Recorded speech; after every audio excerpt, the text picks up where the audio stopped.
Good morning. Welcome to the Real Estate Insights Capital Access Teleconference Forum.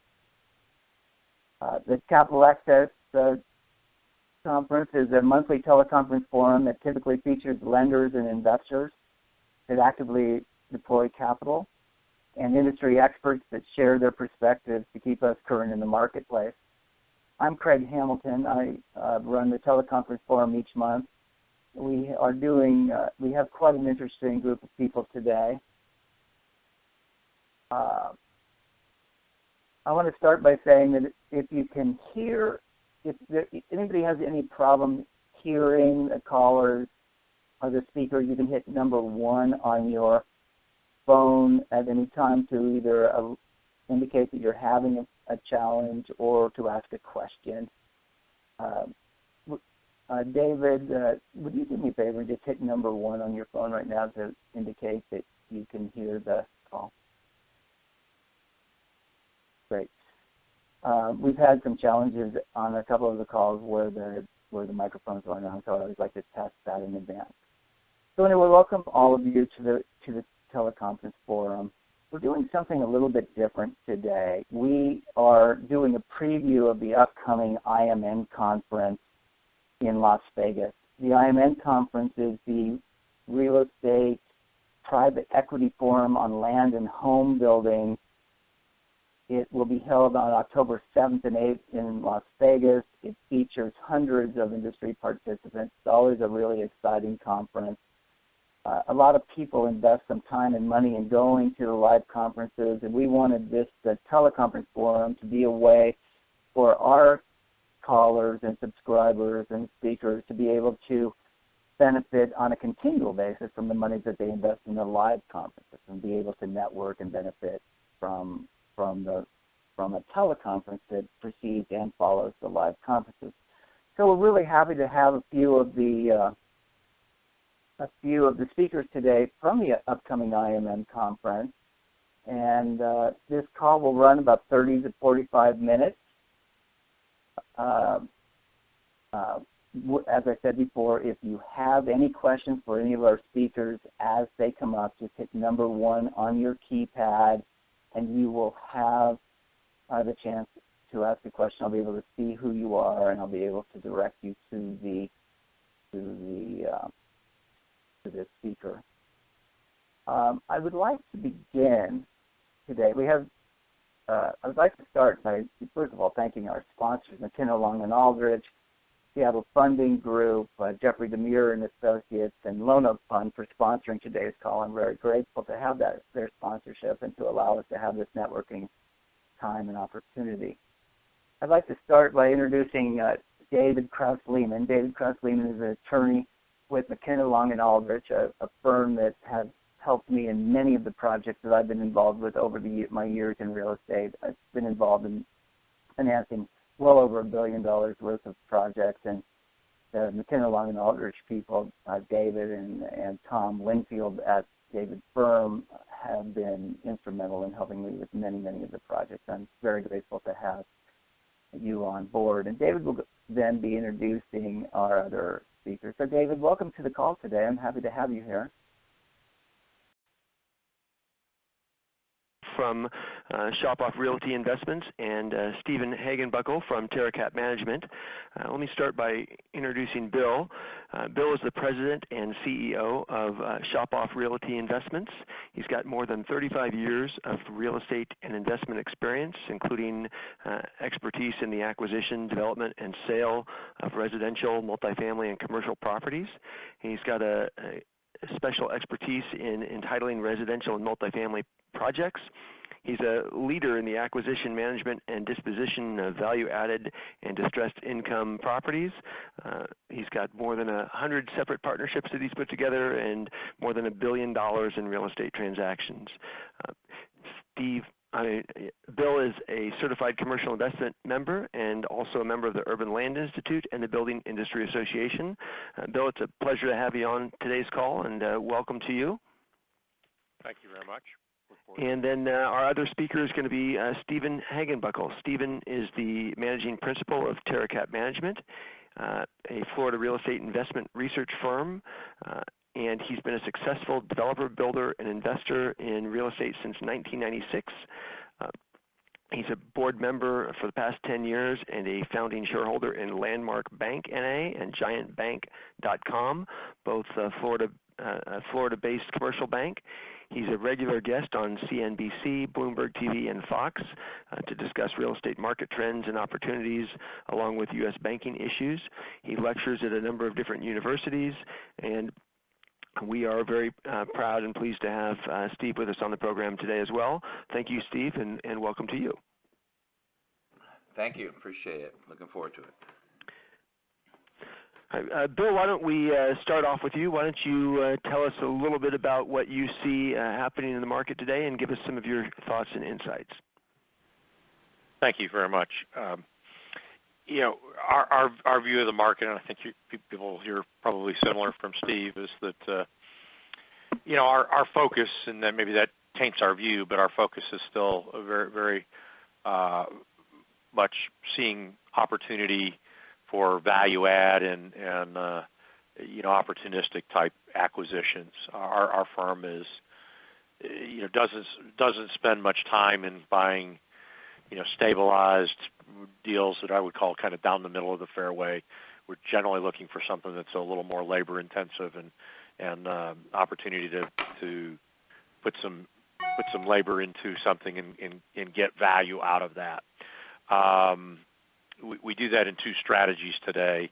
One is in the income space, where we're buying kind of across the food groups, office, industrial, retail, and multifamily, a little bit of hospitality, but very little of that. And then separately, we spend a lot of time on the land space. Mostly today, our focus there is what I would call urban infill repositioning, buying assets that may have outlived their useful life as office or industrial or a retail project that maybe the world's passed them by, but the site is growing up around them, and an opportunity to reposition that as primarily a residential asset, either a for sale asset or also some apartment land. So that's generally where we see, and we see still fairly robust opportunities there. We bought a little bit during the downturn, maybe not as much as we'd like to, but we've sold some of that we're holding for kind of longer term recovery. But we're still very active in the marketplace and putting out capital, throughout the Southwest where our focus is, but also have transactions in the East Coast and actually now in the Midwest. So we're fairly bullish on the market. So you are on the panel at IMN that the topic is private equity. Are you giving your investors the returns that you promised? How do you feel about that topic, and what are you seeing out there in terms of investor returns and expectations? Well, I think maybe today more than sometimes in the past, you've got to match your deal, your opportunity with specific investor desires, because even when dealing with maybe institutional private equity partners or whether it's dealing with individual investors, not every deal fits every bucket. And people that will invest in our opportunistic income business don't necessarily want a land exposure, and so we actually get people kind of two distinct programs. But I would say we're meeting or beating expectations right now on assets that we've disposed of over the last year or two, and I think the deals that we're buying currently, we're comfortable we can deliver the results that are consistent with what we think we need to do to attract capital. I can't say that we have more capital than deals, but we have ample capital today. Deals are a little bit complicated. I think a friend of mine used a term the other day, the the business has maybe an increased level of viscosity, which wasn't a term I thought of previously, but I would say, it's probably relevant here. Is that the deals are a little harder to do, at least in our marketplaces. A little more manpower to make a transaction happen. That's very funny. We've had several people dial in while the call began. I just want to remind anybody, if you have a question for any of our speakers today, you can hit number 1 on your telephone keypad, and I will be able to see that your lips is like raising your hand, and I'll be able to call on you and let you ask the question to our speaker. I think we have a question from William Hamilton. William, do you have a question for our panelists? Yes. Hi, Bill. Thanks so much for joining us today. I really appreciate it. Just one thing, though, about viscosity, that means slippery. So you got to be careful with deals are more slippery. Question for you on the reuse is, are you finding any interest from the financial markets on a reuse in suburban markets? Or is it strictly more of the urban market that you're finding being able to reuse existing sites to residential? I would say there is some.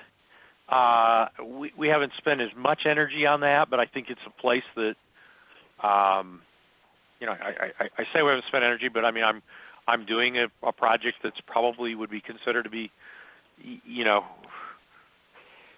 excuse me, sorry about that. I'm doing one that I think probably close to fits that. It's not truly urban, but it's probably more urban fringe.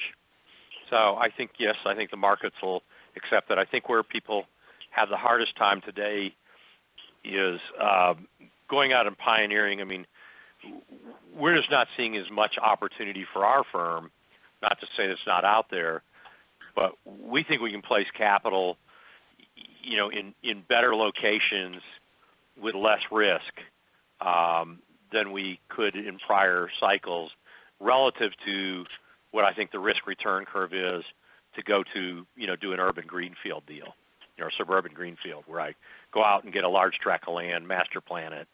And I'm talking about in places like Southern California. Right. That obviously clearly goes on in other markets in the country, but in Southern California, I was able to do that last cycle, and I'm not seeing that opportunity in this cycle. Are we seeing any kind of movement in the reuse of underperforming shopping centers, incorporating housing into redevelopment of those?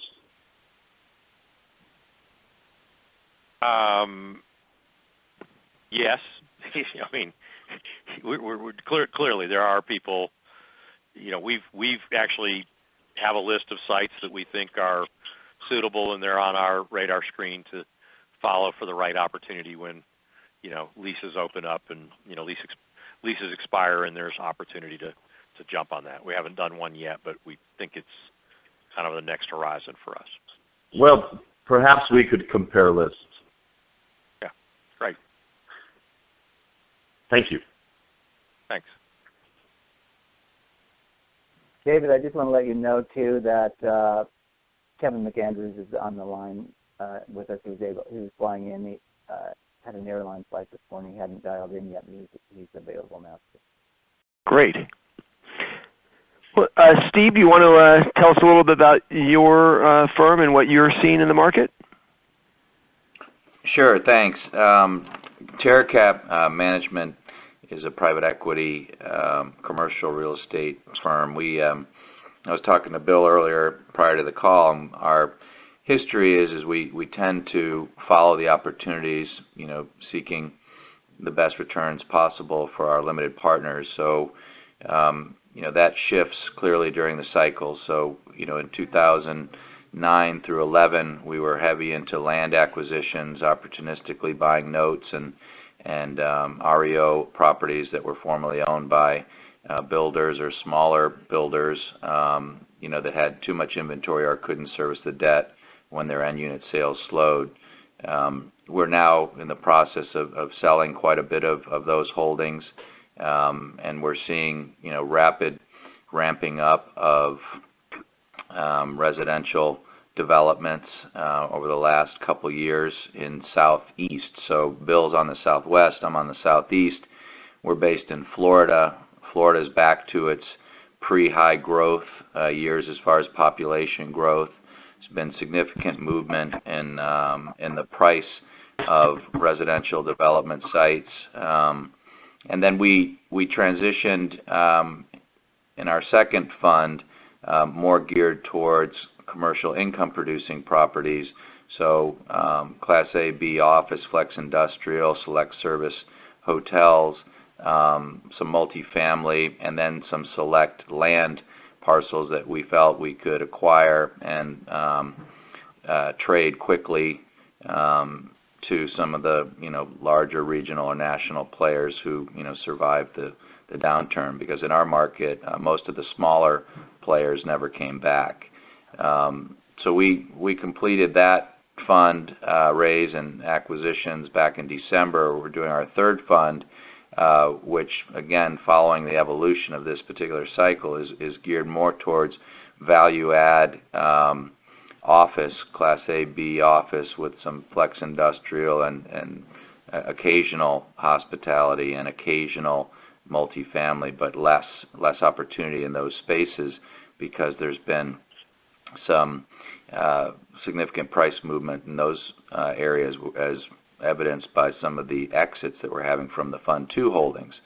So, for this conference, the IMN conference, I mean, what's clear to us, at least in areas where there's land constraints, some significant preservation land, which we see in Florida, that a lot of those A parcels are no longer available in the desirable corridors.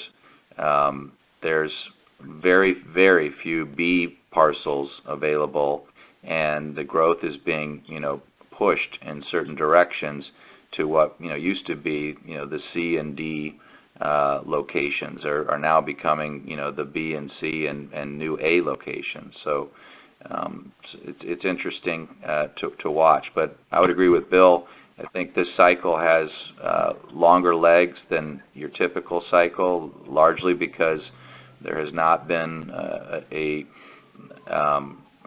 an overabundance of speculative lending going on, whether it's multi-tenant income-producing properties, and there's certainly very, very limited conventional lending going on with regards to raw land. You have to go to outside sources or private equity or individual groups for that type of stuff, or at least that's what we're seeing.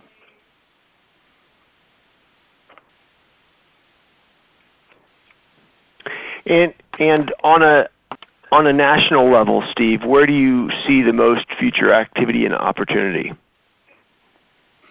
Well, we do a lot of research here at TerraCap, so we track migratory trends very closely. And if you look back for the last 20, 30 years, there's kind of a clear funnel effect that's been going on where most of the population growth is now happening in the southeastern United States, or as the U.S. Census Bureau would call it, would be the southern quadrant. So that's Texas over to Florida and up to Washington, D.C. That corridor there now represents about 37 to 38% of the total U.S. population, about 118 million people. And there's a significant amount of in-migration coming into that region from the Midwest and the Northeast, where there's quite a few departures from those regions into the region.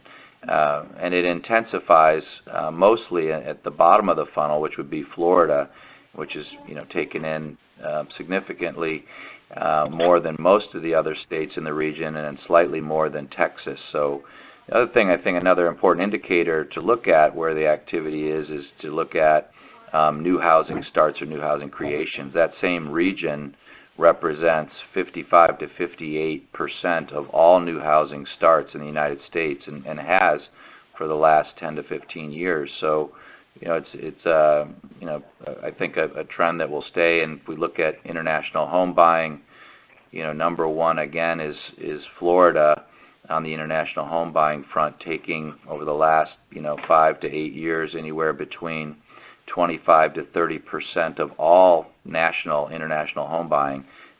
Second being California, followed by Texas, then Arizona.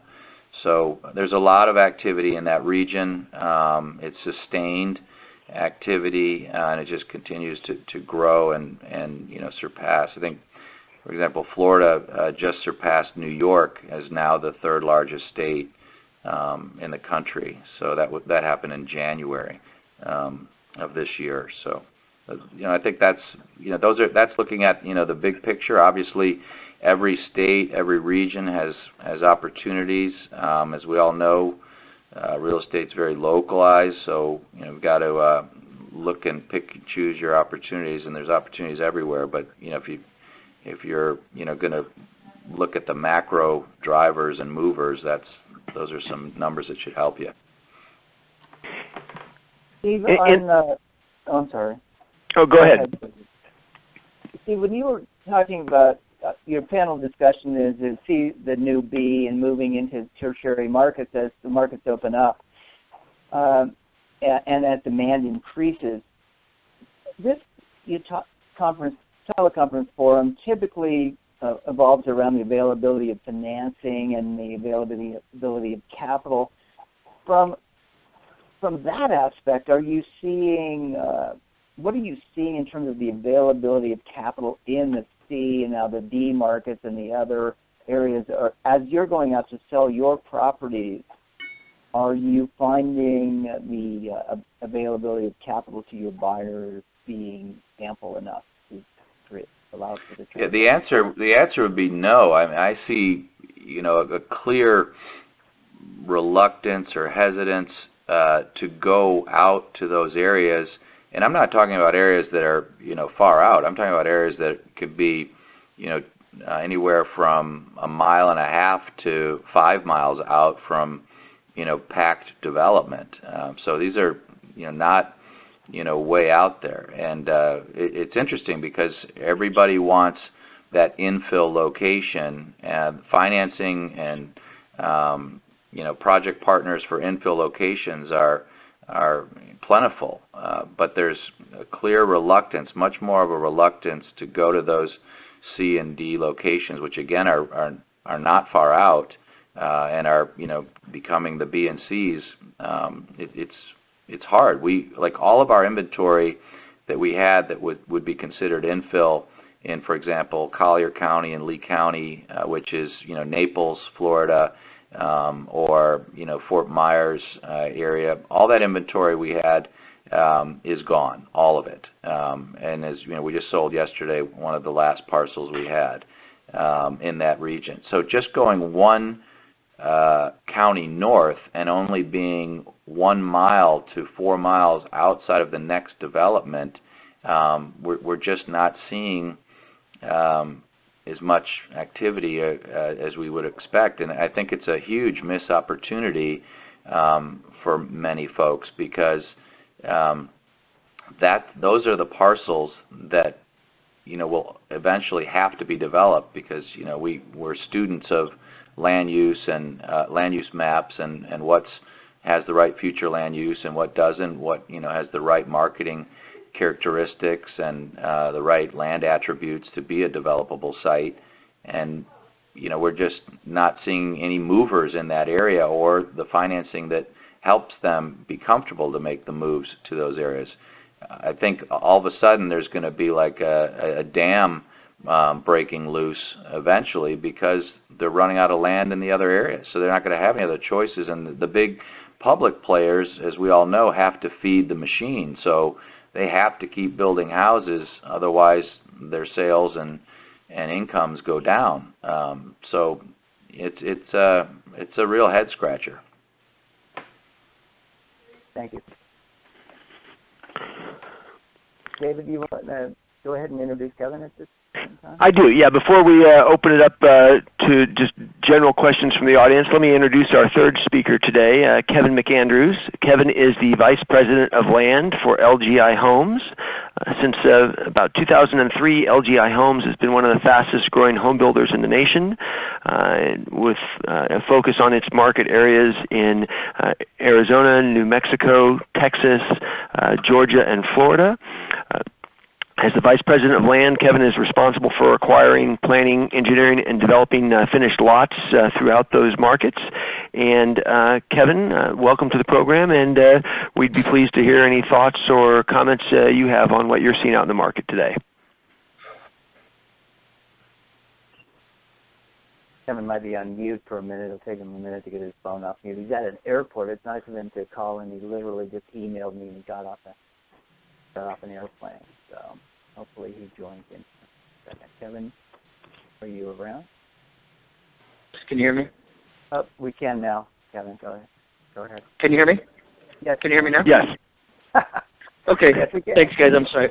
I'm on a shuttle bus to my rental car. So if there's too much noise in the background, let me know. But I think overall that the previous discussion was a good entree into kind of the LGI model and how we've been successful in those tertiary markets, the C&D locations that we love so much. And we historically have serviced the first-time home buyer, and we have gone out into those areas that we were just discussing in C&D locations and been extremely successful in that regard.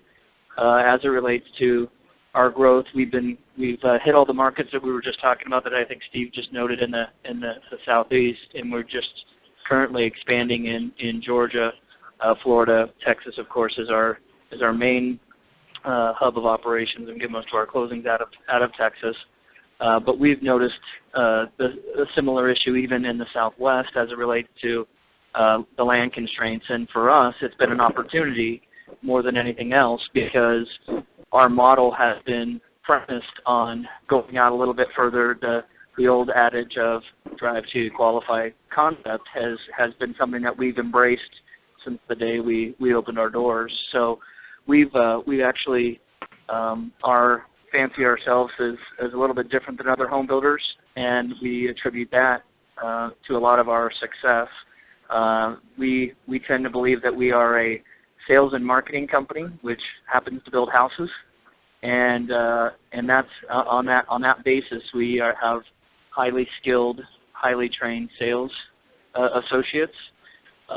And we do direct mailing to renters is our bread and butter, direct mail flyers, and we go about selling our projects by taking the best attributes from the timeshare business and the car sales business and bring people in, sit them down, explain to them the advantages of home ownership, and in typical community through that direct mail process. In a C or D location that we would qualify as a C or D location, we typically see 50 to 60 incoming calls per week into those communities across the United States, and we don't put much stock in walk-in that a lot of the other home builders put a lot of credence in and tend to follow the market based on walk-in counts. We tend to judge our business based on how many phone calls and then how many appointments we set. So our process is a little bit different. It's afforded us a lot of success relative to the builders in the submarkets that we're in. We typically sell 2 to 3 times and close 2 to 3 times more than any public home builder that's within a 5-mile radius of us. And part of that reason is that dedication to that sales process. And then we don't and as part of that, because we're really pitching the monthly payment versus the overall mortgage, we typically sell our houses for $4 to $5 more per square foot. So it's not a process by which we undercut the market and generate the volume. It's really a dedication to the sales process that allows us to be successful in those C&D locations. And so we've seen this recent somewhat sluggish market in the Southwest as an opportunity from a land standpoint. We're in full growth mode at this point, and that wouldn't preclude us from not just our own organic buy raw land, entitle it, and sell houses. That wouldn't preclude us from acquiring builders or partnering, JVing, or anything like that. We're open to all aspects of growing the business. I think with that, I'll just kind of open it up. I apologize, everyone. I'm getting my rental car. I'm going to stand off to the side. So if there's ambient noise that's making it difficult for anybody to hear me, I apologize. Thanks, Kevin.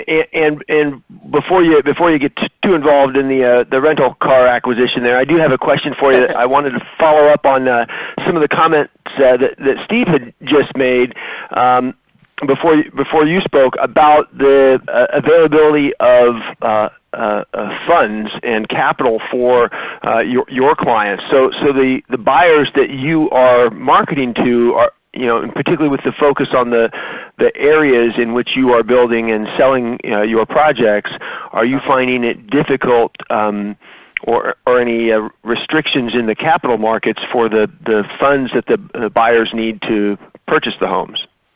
We do a couple different things, I think, a little bit differently than other home builders. One is because we're out in that tertiary market, we take advantage of USDA financing. And I don't know if anybody's familiar with the USDA financing, but it's a true zero-down loan program. And most of our subdivisions, because we are further out, will take advantage of that. So someone moving out of an apartment that we've brought out and sold a home to doesn't have to come up with cash individually. And then the USDA program is I'm not all that familiar with it, but it has a good track record of being able to finance people. So the scores and the ratios have changed, and so and that's become a little bit more restrictive. This is probably not my best area of expertise, but as I understand it, while those ratios are changing and getting a little bit more restrictive, pushing us into more FHA-based programs. We also, a little bit different than most, we will help people repair their credit. So our business is more of a hand-holding for homeowners and their first-time homeowners. And so we will walk down that path with them and get them qualified through those USDA-type programs. We are finding that USDA is becoming far more restrictive as the federal government is realizing that these areas need to change because they're not rural anymore. And we've tried to, or we have, somewhat converted a lot of people to the FHA programs, and just short of the ratio hurdles, we're not experiencing, I don't think, anything more or greater than the balance of the market as it relates to those particular metrics. Great, thank you. I heard something. Go ahead, Greg. Yeah, Bill Chopoff had mentioned, I listened to him speak the other night at an event that he did, and he mentioned, Bill, you mentioned something that interested me about the credit scores and the levels of credit that people were having to achieve in order to rent apartments today, and the credit scores that were being achieved and the availability of credit. Maybe you could actually expand on that or repeat that again. I thought that was really interesting.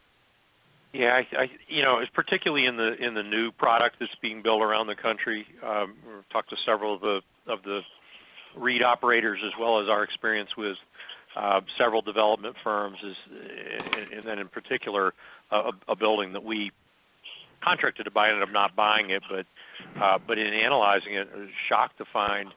I think the specific one I was talking about the other night was a very suburban Dallas location.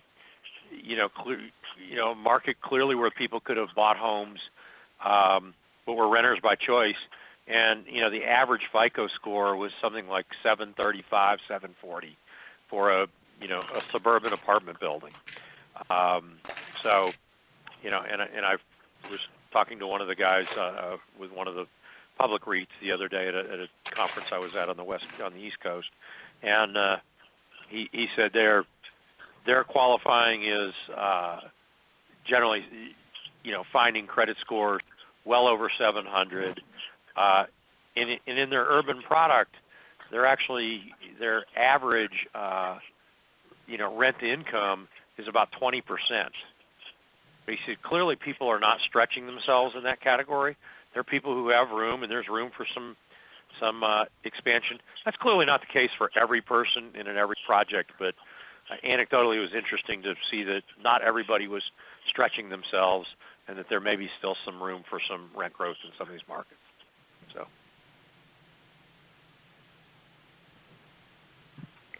But on the flip side, there are people being able to buy. I mean, FHA is, dropped their scores. It's not been precipitous, but over the last few quarters, average score drop has been a couple of points a quarter. So loosening modestly in credit. Well, that's great. David, anything else? Yeah, I wanted to throw a question out to all three of our panelists today, and this relates back to something that Steve mentioned. Steve, you said that one of the things that I think we all were aware of prior to the downturn was that the market, both for developers and financiers, consisted of the bigger players and a lot of the smaller players. And you said that you hadn't seen as many smaller players in the market. A lot of them had closed up and gone away. We know, both anecdotally and from what we've seen in the news and in the economic reports, that the downturn hit a lot of the smaller developers and investors in land very hard, and so a lot of them did get out of the market, and it doesn't appear that they've come back in yet. So this is a question to all of you. Do you think there is going to be a time in the near future where we see the smaller, more localized players coming back into the market? And B, until that time, do you think that presents an extra opportunity for your firms? Well, this is Steve. We have seen, as of very recently, some smaller players coming back, or new arrivals, if you will, coming into the market. They're looking at smaller size deals, so not multi-phase, multi-cycle type deals. They're looking at stuff that's 50 acres or smaller, 30 acres or smaller, so we're seeing some of that.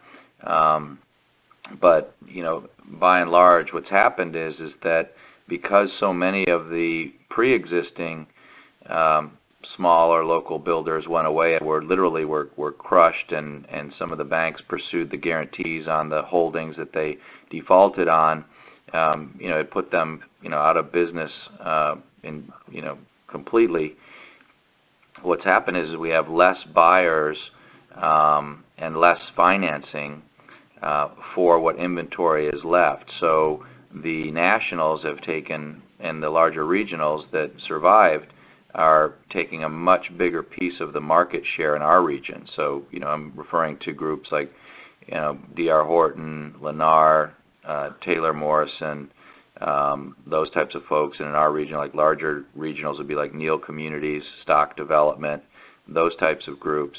But a lot of the smaller ones that were hoarding, if you will, some of that future inventory, those folks are gone. So it's allowed the larger regionals and nationals to be more selective of what they're picking. But like I said, they've already acquired or have under contract all of the remaining A locations. So I see them starting to come back. We're selling a site, a very small infill site, to a small local group that's being financed privately through a high net worth individual. We have another one that same story, but they're smaller acquisitions, and they're paying handsomely for these sites, but they're just not big sites. But I mean, if you were to ask me like how the pie used to be in our region, as far as future land inventory for development of residential communities, whether it's multi or single family, it used to be like 50-50, 50 small builders, 50% small builders, and 50% nationals and regionals. Now it's 85% nationals and regionals, and maybe 10 to 15% small players. Big difference. Is that what you're seeing, Bill, on the west coast? Or is that what you see on the west coast? There are some privates that are very active, but they're well capitalized privates. And then we've had a couple of our privates, a couple of our startups have gone public in the last year and a half. I guess we've had 3 firms, regionally go public. But most of them were guys who aligned. I mean, the people who were most successful all had backing of private equity.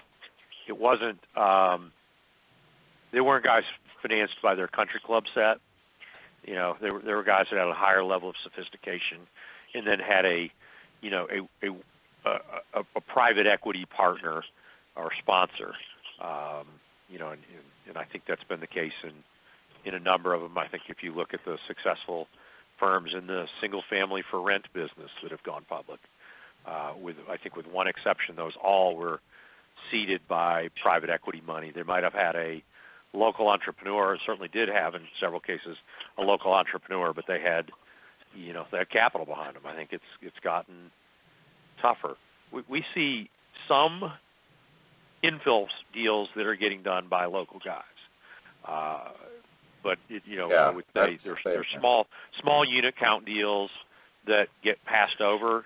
But I would tell you that in this market, a well-located deal, and I mean, particularly in our Southern California, I'd say we expand out, but in Southern California, a deal that previously the publics would have ignored doing because it wasn't a big enough unit count. I mean, we've seen them doing, if it's priced at the right point, they'll do a 20 or 30 unit deal.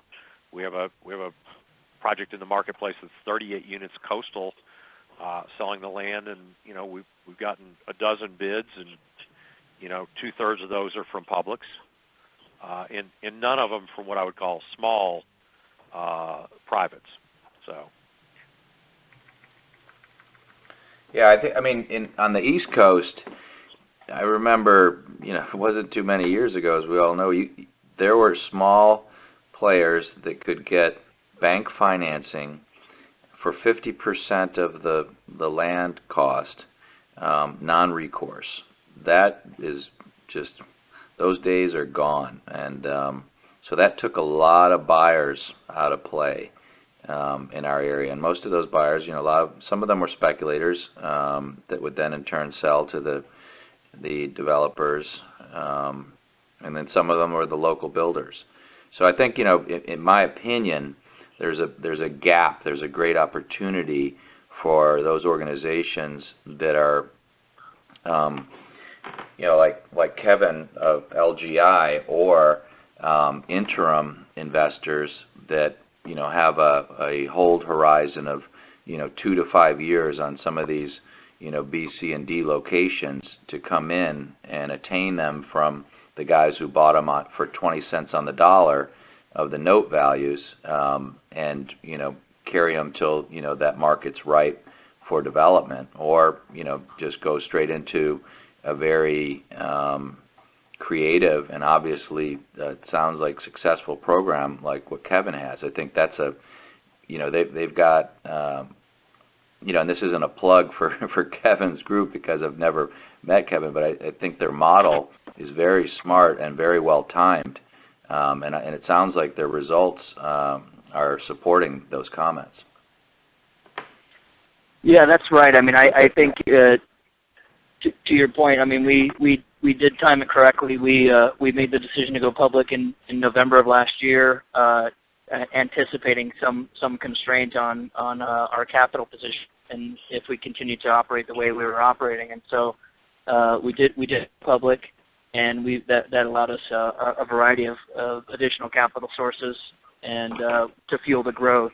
And you're right. I mean, it was a well-timed event, and we're hopefully going to be reaping the benefits for the next couple of years. We're not, and specifically in the Southwest, we're not seeing the land constraint as much as the other speakers are talking about, but we are seeing really investor groups holding their pricing, creating a situation where we have to go even further.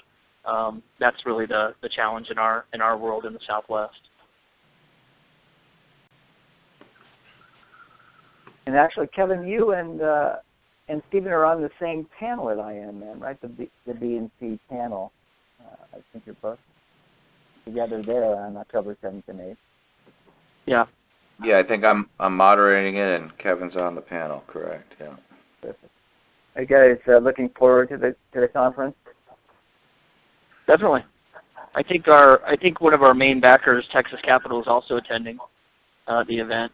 So it'll be interesting to see their perspective as well, or hear their perspective. Yeah, Kevin, Kevin, I'd be happy to share with you some inventory that I think might be right up your alley.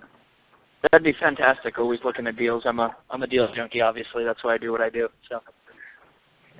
Well, I think this whole teleconference forum is designed to bring deal junkies together. My entire concept was to make it easier for people to get together in order to have more access to capital, but really to be able for the average industry person to be able to call in and have access to virtually everything they needed to put together a real estate project. The attorneys, the land planners, the title companies, the insurance companies, the land itself, and the capital sources, and to create a forum where all of that was present. So that is the idea here of bringing deal junkies together, and I'm always happy to do it. And we like that. Great. I don't know if there's anybody else raising their hand to ask questions. It's always a quiet group, that a lot of listeners in. Is there anybody else who has any questions? Or David, did you have anything else before we adjourn the meeting?